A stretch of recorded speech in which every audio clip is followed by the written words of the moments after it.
Lucas capítulo 22, comenzando en el versículo 39. Y aquí estamos viendo las últimas horas que Jesús pasará en la tierra. Y se encuentra en el proceso de formar una comunidad de seguidores que sean una comunidad que redima en el futuro. Es precisamente lo que el Señor está haciendo. Y vamos a ver dos eventos en este pasaje. Vamos a ver, en primer lugar, cuando Jesús llega al huerto para orar. Y luego vamos a ver cuando el Señor es arrestado por los guardias del templo. Y estos dos eventos, en realidad, están relacionados. Y vamos a ver el porqué. Y además, la aplicación para nosotros. Aunque jamás haya sido arrestado, yo creo que hay mucha aplicación en este pasaje para nosotros.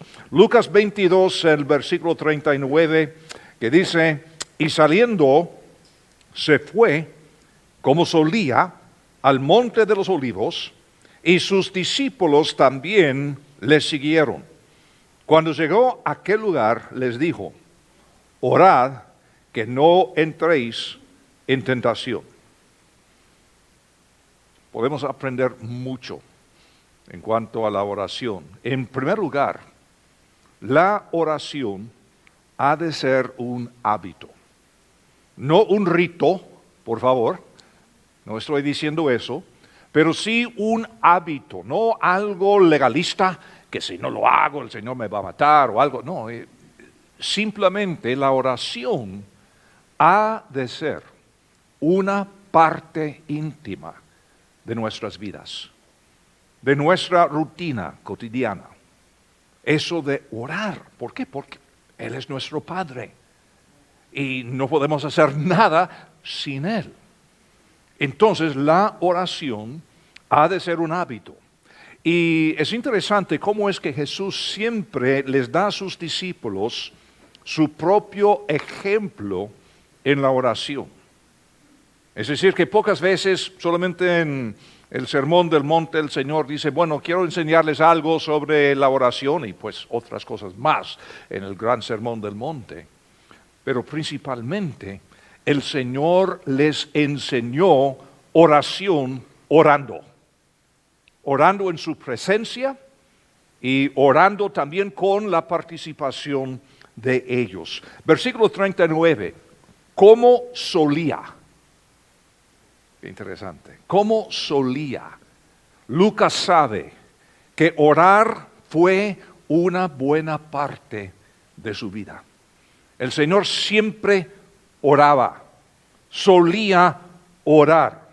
Cuando llegó a aquel lugar, dice en versículo 40, porque Lucas sabe que el Señor Jesús tenía lugares favoritos para orar. Ahora, esto no significa que no podemos ser espontáneos en la oración, por supuesto que no. Podemos orar las 24 horas, aunque de vez en cuando tendríamos que dormir, ¿no? Pero sí, podríamos hablar cada momento que estamos despiertos, por supuesto que sí. Pero, a la misma vez, el Señor Jesús tenía su rutina. Solía orar. Y solía orar en ciertos lugares. Es decir, que tenía un plan, tenía una disciplina, uno podría decir. Si queremos ser amigos, tenemos que pasar tiempo, ¿no? Posible conocernos en el lobby de Graceway y pasarnos cada domingo con nuestro café en Pórtico. Hola, ¿qué tal? ¿Cómo está? Y podemos decir que somos buenos amigos. Si queremos ser buenos amigos, tenemos que pasar tiempo en el mismo lugar. Y si nosotros queremos tener una relación con Dios, si queremos ser amigos de Dios, entonces ¿qué? Tenemos que pasar tiempo con Él. Y no simplemente cuando estamos en apuros, cuando nos va mal, Señor, auxilio. No, tenemos que pasar tiempo en su presencia. Ahora, así que el Señor pone su ejemplo. Pregunta, ¿cuáles son los buenos hábitos que tú tienes en tu vida? Muchos podemos decir cuáles son los malos hábitos. Y por supuesto, cuando se trata del cónyuge, podemos hacer una lista, ¿no? ¿Cuáles son sus malos hábitos? Pero en serio, ¿cuáles son los buenos hábitos que tienes en tu vida? Qué lindo sería que la oración fuera uno de estos hábitos. ¿Qué tal eso? ¿Qué tal si comienzas un buen hábito y establecer un tiempo para orar? Y a vez en cuando no funciona, algo sucede, pero tenemos una rutina. Cada mañana, tal hora, en tal lugar. Voy a leer la Biblia, unos tantos minutos, voy a orar, voy a pensar en mi día, voy a someterme al Señor, voy a entregarme a su control. ¿Sabes qué? Si lo haces todos los días, durante unas 3 semanas, tendrás un hábito. Tendrás un hábito. Pero lo que pasa es que muchas veces siempre estamos hablando de lo que quisiéramos hacer. Algún día. Yo quiero llegar al lugar, yo quisiera algún día tener. Hazlo. O sea, determinar lo que necesitas hacer, y hazlo. Y si lo haces cada día durante 3 semanas, tendrás un hábito. Jesús les daba un buen ejemplo, un buen modelo. Ahora, otra cosa que podemos observar. Hemos de orar en comunidad. No es decir que no hemos de orar privadamente, de esto vamos a hablar después, pero hemos de orar en comunidad. ¿Y sabes qué? Es posible orar de manera individual ante la presencia de la comunidad. Y es precisamente lo que pasó aquí la semana pasada. Y muchas veces no pensamos así. Estuve hablando con Marco y los dos hemos escuchado algunos comentarios de algunos hispanos que llegaron la semana pasada, la semana de oración, que eso no es como la vigilia famosa de mi tierra. ¿Puedo confesarles algo? Hace muchos años, de joven, cuando alguien hablaba de vigilia, yo pensaba, aburrido, no quiero. Aún siendo pastor, no, lo hacía de ver, porque todo el mundo esperaba que no es lo que tenemos que hacer, la Santa Vigilia. Eso quiere decir que somos espirituales. Y claro, qué bueno orar, por supuesto que sí, no estoy tratando de juzgar ni nada, pero qué interesante la reacción de algunos que se crearon en la misma época, ¿verdad? La época mía, del siglo pasado. Y cómo es que decían algunos, qué refrescante. O sea, el hecho de que ahí estamos cantando un ratito y entrando en la presencia del Señor y luego, muy bien, nos veremos en 30 minutos. Y uno podría servirse la Santa Cena, uno podría orar aparte, orar con su marido, con su esposa, con sus hijos, con sus amigos, podría leer las oraciones en la pared allí atrás, podría orar personalmente, individualmente, en la presencia de la comunidad. ¿Qué cosa más poderosa?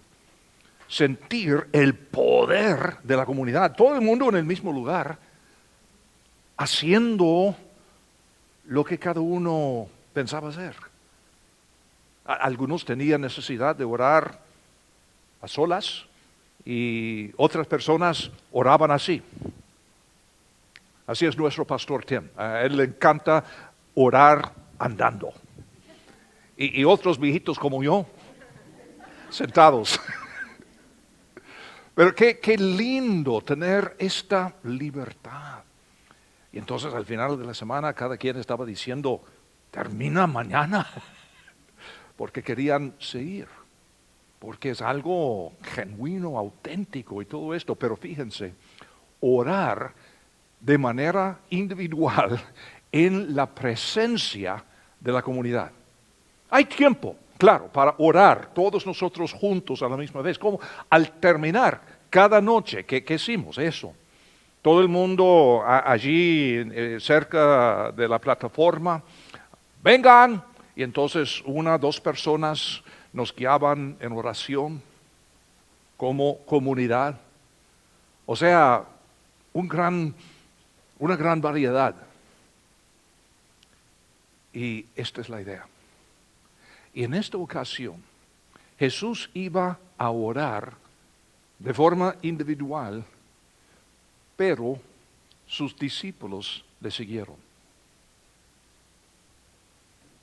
Piénsenlo, que muchas veces cuando leemos la Biblia, leemos según lo que hemos pensado, lo que siempre nos han dicho. Y por eso muchas veces cuando estamos leyendo la Biblia, el significado nos pasa así. Jesús estaba orando, Él y su Padre Celestial, los dos juntos, en la presencia de la comunidad. A veces Jesús oraba Él solo, apartado.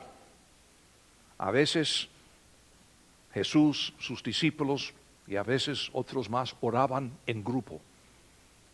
Pero el punto es, todo es válido. No hay una forma. Y como siempre nos explicaban cada noche, si quieres orar caminando, sentado, postrado, saltando, lo que fuera, o sea, manos así, manos así, no importa.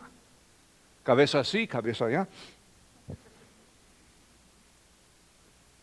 Y Dios no está allí juzgándonos. Así no cuenta, no, así. Oh, las manos así, sí, lo siento, Señor. No, Él es un Padre amante y Él tan solo quiere pasar tiempo con nosotros, como tú y tus hijos. No importa. Hay momentos para formalidad, por supuesto, claro que sí. Pero la cosa es pasar tiempo en la presencia de otras personas. Pero a la misma vez, y pues antes de pasar, estaba pensando yo, qué interesante cuando Él dijo aquí, cuando dice sus discípulos también le siguieron. Entonces, ¿qué dijo? Orad, segunda persona plural. Orad, vosotros, orad. O sea, juntos. Y aún en lo que llamamos el Padre Nuestro, ¿cómo comienza?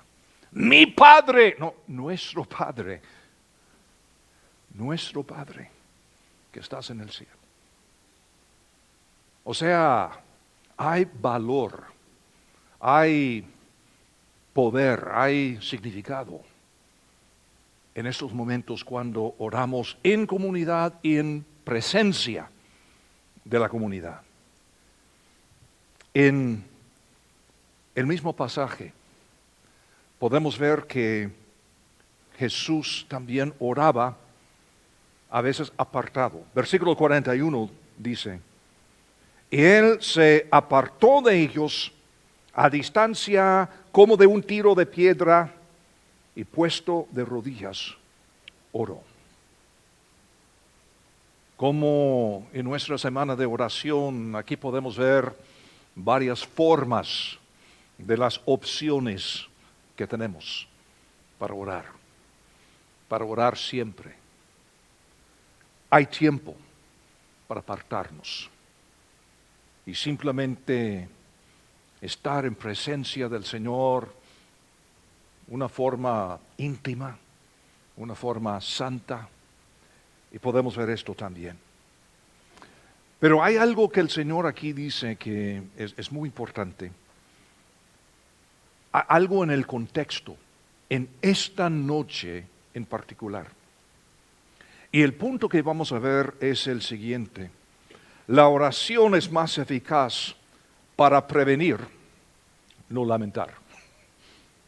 Claro que es un dicho, pero vale en la oración que muchas veces cuando oramos oraciones de pánico. ¡Ah, Señor! Está bien, el Señor nos escucha en momentos de pánico también, claro. Pero para muchas personas es la única oración que conocen. Oraciones en momentos de pánico, gran necesidad. Y la oración ofrece tanto más. La oración nos prepara para los momentos de pánico, para no sufrir el pánico. Es mejor para prevenir que lamentar. Las pruebas o nos fortalecen o nos debilitan, dependiendo de la forma en la cual respondamos en oración. En versículo 40 el Señor dijo, orad que no entréis en tentación. Eso en versículo 40. Ahora, hay una cosa literaria acá. Y la palabra que voy a compartir ni es una palabra inglés ni española, es una palabra latín, si no me equivoco, que se llama inclusio. Y los estudiosos que estudian la Biblia y otra literatura de la antigüedad reconocen que este aparato literario fue muy importante en la época cuando la gran mayoría de la gente no sabía leer. Entonces, en los días de la Biblia, que cuando Pablo escribió una carta a los romanos, digamos, no fueron a speedy print para hacer una copia para cada quien en la iglesia, porque nadie sabía leer, sino que alguien en la asamblea de los creyentes podría leer la carta, pero a lo mejor entre 100 creyentes, 2 o 3 sabían leer. Entonces alguien podría leer las palabras del Señor. ¿Cuántos años tenemos del cristianismo? No es un truco. ¿Cuántos años? 2000, más o menos, 2000, ok. ¿Saben qué? En los primeros 1500 años de la iglesia, nadie tenía su propia Biblia. Muchas veces hablamos de la importancia de leer la Biblia que tienes a la mano. Pues durante 1500 años, nadie tenía una Biblia a la mano. La Biblia se guardaba en el lugar en donde se reunía la iglesia. Y como digo, un puño, a lo más, sabían leer. Entonces cada quien tenía que fijarse muy bien en las palabras de la Biblia, escuchando con mucho cuidado. Y estas tentaciones que sufrimos, tribulaciones, problemas, crisis, el Señor aquí nos está enseñando a orar para prepararnos. Y cuando en la Biblia hay una frase aquí y luego la misma frase aparece, no es una redundancia. Lo que sucede, este aparato literario forma un inclusio, literalmente la traducción al castellano sería inclusión, aunque la palabra no quiere decir allí lo que quiere decir para nosotros en la palabra común y corriente que usamos casi todos los días. Un inclusio en el latín quiere decir que en estas sociedades, cuando muchos no sabían leer, entonces el autor pondría una frase o palabra acá y la misma o casi la misma frase o palabra allá. Eso fue para formar un marco y decir, este es el tema de lo que está incluido entre estos dos puntos. ¿Qué está incluido? Inclusio. Pues en este caso, en versículo 40, el Señor dijo, orad que no entréis en tentación. Ahora, versículo 46.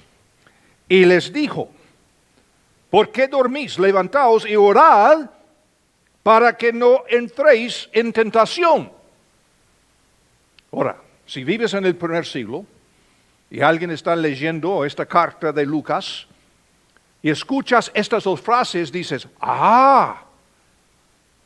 y no es que seas un genio, simplemente es un hábito que tienes, sabes para qué escuchar. Entonces, cuando dice el Señor acá, orad para que no entréis en tentación, al ratito dice la misma cosa. Esto quiere decir que lo que está incluido se trata de orar para no entrar en la tentación. Y muchas veces hoy en día no entendemos el contexto porque no tenemos este hábito de escuchar. De hecho, por eso no podemos memorizar muy bien porque no tenemos que hacerlo. A veces ni tenemos que pensar muy bien porque todo lo tenemos en el celular. No tenemos que tener buena ortografía ni nada porque todo está aquí en el celular. Pero en los días bíblicos, escuchar estas dos frases, uno se pone alerta, con mucha atención. Se trata de tentación y el poder de la oración para no entrar en la tentación. ¿Por qué? Porque la oración sirve más para prevenir que levantar. En vez de decir, ¡ay, Señor, ayúdame! Mejor orar antes para no meterte en el problema. Y es precisamente lo que el Señor está tratando de enseñarles. Estos dos extremos, o dos veces que aparece la misma frase, definen el significado de todo lo que está entre ellos. ¿Y qué hay en medio? Jesús, ¿qué está haciendo Jesús en medio? ¿Qué está incluido? Jesús luchando, y esta es la palabra, Jesús luchando en oración con su Padre Celestial en preparación por lo que viene. Él sabe lo que viene. Entonces, por última vez en la tierra, Jesús se aparta, se pone en serio con su Padre Celestial. Es cosa seria.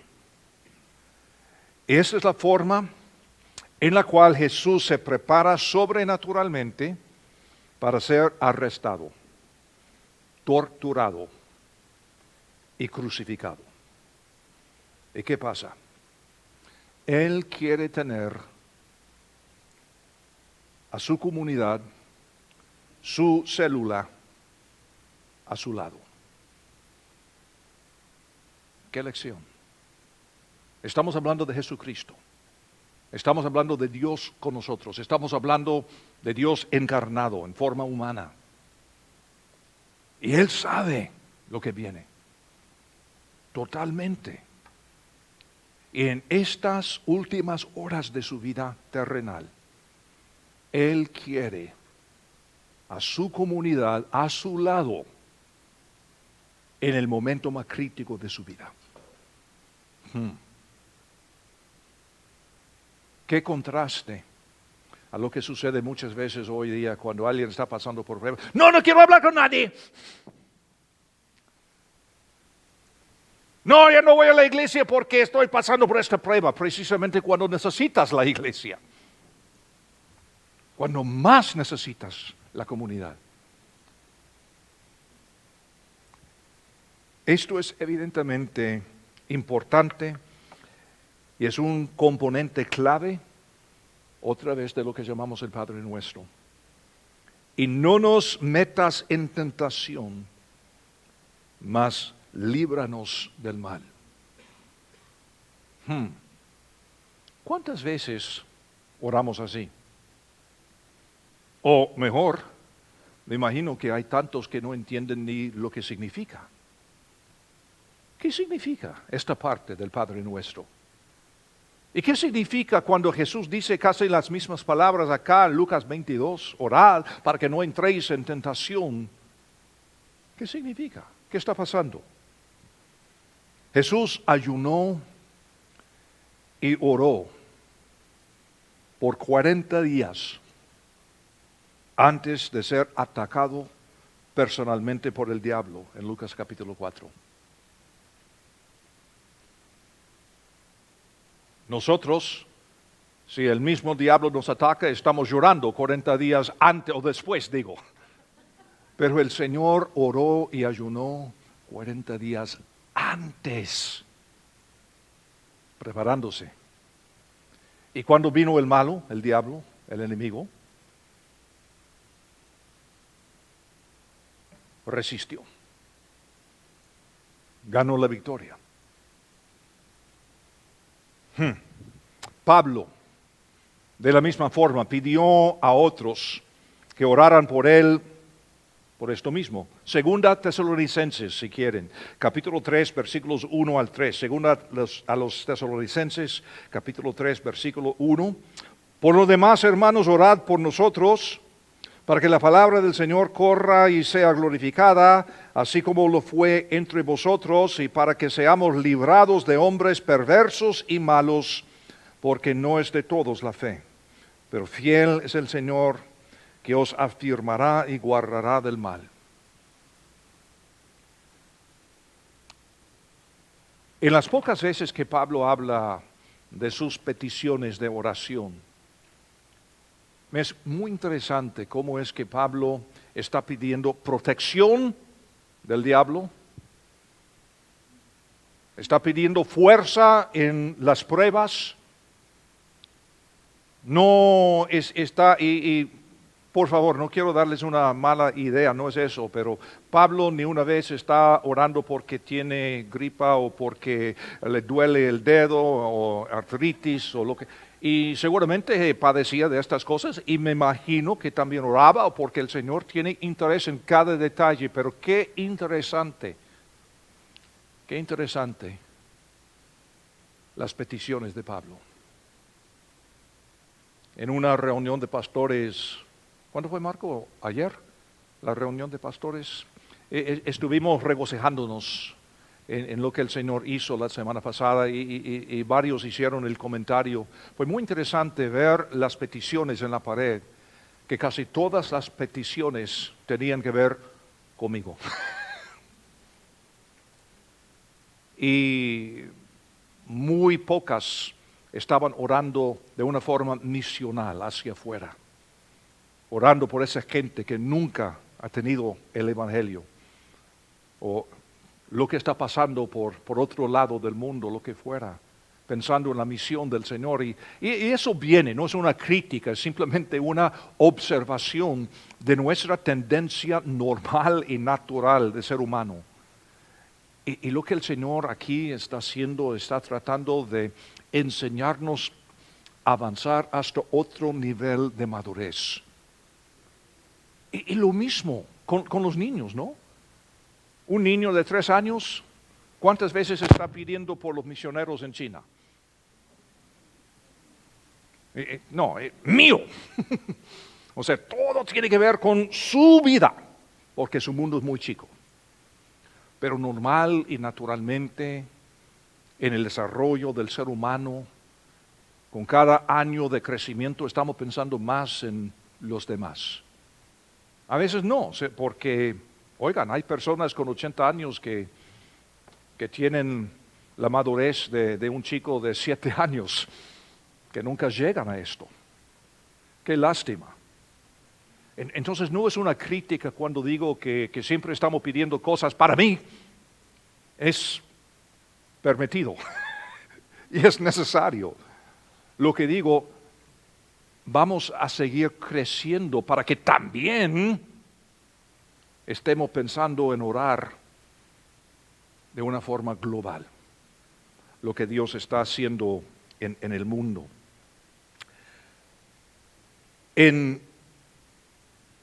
este ejemplo también, podemos ver que el propósito de la oración es alinearnos con la voluntad de Dios. La tentación, cuando Jesús dice, orad para que no entréis en la tentación, esta palabra en este caso no es una incitación para pecar, como comúnmente se usa, sino está hablando de tribulaciones que ponen nuestro carácter a prueba. El Padre nuestro, de nuevo, líbranos del mal. Literalmente en el griego quiere decir líbranos del malo, es decir, del enemigo, de Satanás, del diablo. En Santiago, el primer capítulo, Santiago dice que seremos sometidos a prueba. Y cada tribulación pone nuestra fe a prueba y la fortalece o hace que nuestra fe flaquee. No podemos culpar a Dios por nuestra desobediencia y pecado, porque Él nunca nos incita a pecar ni a hacer el mal. Más bien nuestros propios deseos pecaminosos nos conducen a tomar decisiones incorrectas, mientras que Dios utiliza las tribulaciones naturales de la vida para revelar la realidad de nuestra fe o nuestra falta de fe. La misma tribulación puede convertirse en una tentación a desobedecer a Dios o en una prueba que fortalezca nuestra fe. Todo depende de cómo lo manejemos. Imagínate un juego de video. Yo tengo que imaginarme el juego de video porque soy viejo. No los entiendo, no. Tengo nietos, así que está bien. Pero no, en serio, en un juego de video, tú sabes que hay monstruos por ahí esperándote, ¿no? Están detrás de los montes, de los árboles, de las rocas o lo que fuera. Y tú sabes que en algún momento, ¡pah!, ahí están. Y tienes que matarlo.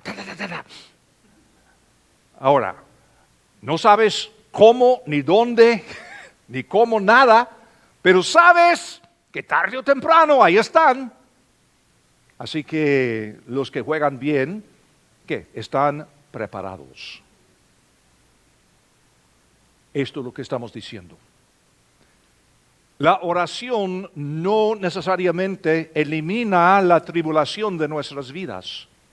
Nos prepara para crecer a través de la tribulación. No sabemos de dónde viene ni cómo será, pero sabemos, Santiago 1, Romanos capítulo 5, otros pasajes más, que la tribulación vendrá. Así que oramos para que estemos preparados. Ese es el punto que podemos ver acá. Otro ejemplo, digamos en la U, sabes que en cierta clase este profe le gusta dar un examen así de sorpresa nomás y nunca sabes cuál día, ni cómo, ni antes de la clase, ni después. Pero si sabes que es su hábito, ojalá que estés preparado. Y eso es lo que el Señor nos está enseñando. La victoria proviene de someternos a Dios.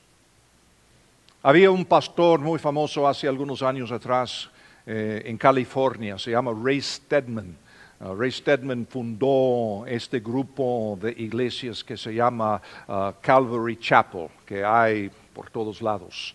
Y él dio esta definición de la oración que me gusta. Él dice, el propósito de toda la fe es traernos en contacto directo, personal y vital con Dios. La verdadera oración conlleva una conciencia de nuestra impotencia en medio de la necesidad y es un reconocimiento de la suficiencia de Dios. Aunque Dios ciertamente conoce todas nuestras necesidades, orar por ellas cambia nuestra actitud de la queja a la alabanza y nos faculta para participar en el plan que Dios tiene para nuestras vidas personales. Bien dicho. En Lucas capítulo 22, versículo 41, Vamos a avanzar un poco. Y él se apartó de ellos a distancia como de un tiro de piedra, y puesto de rodillas oró, diciendo, Padre, si quieres, pasa de mí esta copa, pero no se haga mi voluntad, sino la tuya. Y se le apareció un ángel del cielo para fortalecerle, y estando en agonía, oraba más intensamente, y era su sudor como grandes gotas de sangre que caían hasta la tierra. Cuando se levantó de la oración y vino a sus discípulos, los halló durmiendo a causa de la tristeza y les dijo, ¿por qué dormís? Levantaos y orad para que no entréis en tentación. Por la apariencia exterior, los discípulos de Jesús están tranquilos, durmiendo, mientras que Jesús es un desastre emocional, fíjense, con todo respeto. Jesús está luchando en oración. Sudor como si fuera gotas de sangre. Es una guerra. Y sus discípulos están en la vigilia, ¿no? La Santa Vigilia. Porque no entendían. Ahora, previamente, en versículo 43, Pedro se jactó de estar listo para la pelea. Señor, estoy dispuesto a ir a la cárcel o la muerte contigo. Estamos listos. Pero antes de que termine la noche, los discípulos fracasarán miserablemente, quedarán confundidos, dispersos, aterrados, mientras que Jesús enfrentará la prueba más grande que nadie jamás ha enfrentado y emergerá victorioso sobre el pecado, la vergüenza y la muerte. ¿La diferencia? La oración. Ellos dormían, Jesús oraba. Ellos aterrados, dispersos, fracasados, Jesús tranquilo en la prueba. ¿Por qué? Porque llegó a querer la voluntad del Padre, traer la voluntad del cielo a la tierra y no buscaba la voluntad suya. Estaba preparado. Ahora está equipado de manera sobrenatural para enfrentarse con la prueba más grande de su vida. Lucas 22:42, ese es el asunto, su voluntad o la mía. Muchas veces pensamos que la oración es como un concurso. ¿Quién puede gritar más? ¿Quién puede orar más? Pero eso se llama obras, ganando el favor de Dios por lo que hacemos, en vez de luchar para entender cuál es su voluntad. Y esa voluntad es lo que quiero, la voluntad de Él. Y Dios responde en este caso no quitando el sufrimiento. A veces sí, a veces Dios no quita el sufrimiento, sino dándole en este caso fuerza suficiente para perseverar y ganar la victoria por todos nosotros. La preocupación principal de Jesús en este caso no eran los sufrimientos físicos y la muerte que le esperaba, sino lo que vemos en 2 de Corintios capítulo 5 versículo 21, cuando Pablo dijo, Jesús se hizo pecado por nosotros para que nosotros fuésemos hechos justicia de Dios en Él. Y finalmente en este pasaje podemos ver cómo es que la oración nos prepara para nuestro recorrido, nuestro andar en esta vida. En versículo 47 podemos leer, mientras él aún hablaba, se presentó una turba, y él que se llamaba Judas, uno de los 12, uno de los diáconos seguramente, no, son bromas, es el tesorero, no, eso en serio. Iba al frente de ellos y se acercó hasta Jesús para besarle. Entonces Jesús le dijo, Judas, ¿con un beso entregas al Hijo del Hombre? Viendo los que estaban con él lo que había de acontecer, le dijeron, Señor, ¿heriremos a espada? Y uno de ellos hirió a un siervo del sumo sacerdote y le cortó la oreja derecha. Entonces respondiendo Jesús dijo, basta ya, dejad. Y tocando su oreja, le sanó. Y Jesús dijo a los principales sacerdotes, a los jefes de la guardia del templo y a los ancianos que habían venido contra él, ¿como contra un ladrón habéis salido con espadas y palos? Habiendo estado con vosotros cada día en el templo, ¿no entendisteis las manos contra mí? Mas esta es vuestra hora y la potestad de las tinieblas. Cuando oramos, Dios nos fortalece de modo sobrenatural. Imagínense las emociones de Jesús. Es traicionado por uno de sus amigos más cercanos. Y como digo, él que llevaba la bolsa, es decir, el tesorero del grupo. Me imagino porque tenían todos confianza en él. Y él traiciona al Señor Jesús. Él le entrega. Los discípulos son presa del pánico y Pedro, eso lo sabemos de otros evangelios, le corta la oreja al siervo del sumo sacerdote y Jesús calmadamente, como si nada hubiera pasado, sana la oreja. Niños, totalmente preparado. Una gracia, una fuerza increíble. Y no cambia de esta posición. Hasta que está el día siguiente en la cruz, entre dos ladrones. El Señor dijo, Padre, perdónalos.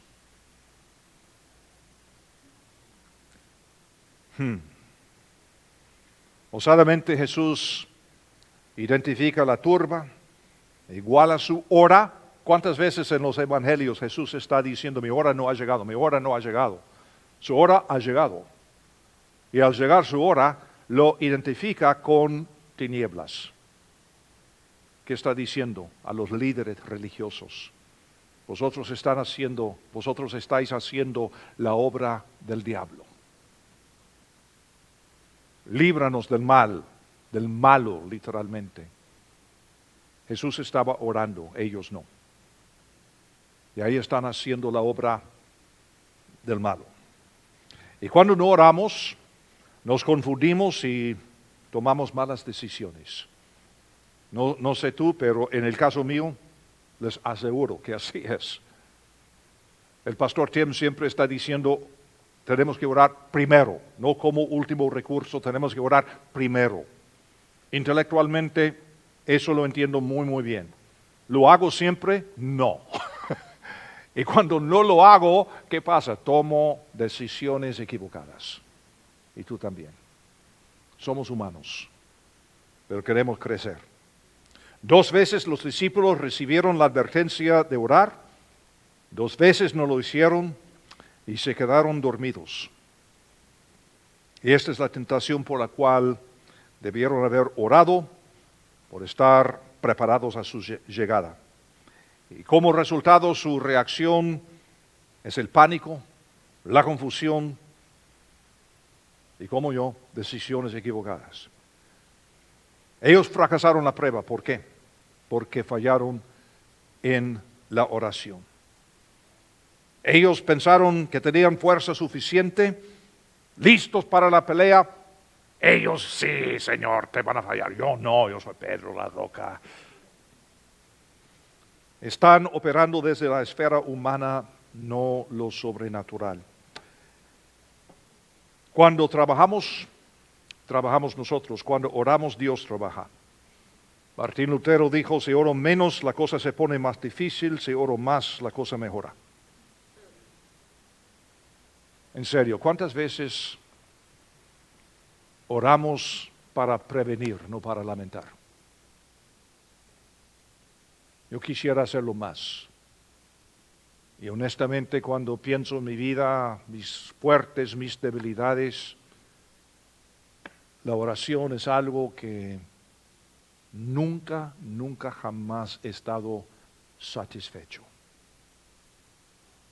Es algo que cada vez quiero decir que, Señor, necesito más, quiero más. y siempre hay lugar para crecer. Pero la diferencia entre la reacción de Jesús y la de los discípulos, la oración. Y como hemos aprendido, no fue por su forma, ni la posición de su cuerpo, ni sus palabras, ni el lugar, ni con la comunidad o apartado de la comunidad. No fue su tono de voz. La diferencia fue la oración. Y hasta el día de hoy así es. Así que yo quisiera proclamar que, Señor, necesito orar más. Oremos. Padre Santo, gracias por el ejemplo de nuestro Señor Jesús. Señor, es increíble cuántas veces he leído este pasaje, predicado, enseñado este pasaje, y todavía siento que mucho me falta. Y por eso, Señor, te suplico crecer en la oración. No en el rito, no en la ceremonia, no en las expectativas, ni las mías, ni de los demás, sino simplemente crecer en la oración. Señor, enséñanos a cada uno de nosotros cómo hacer la aplicación específica a nuestras vidas.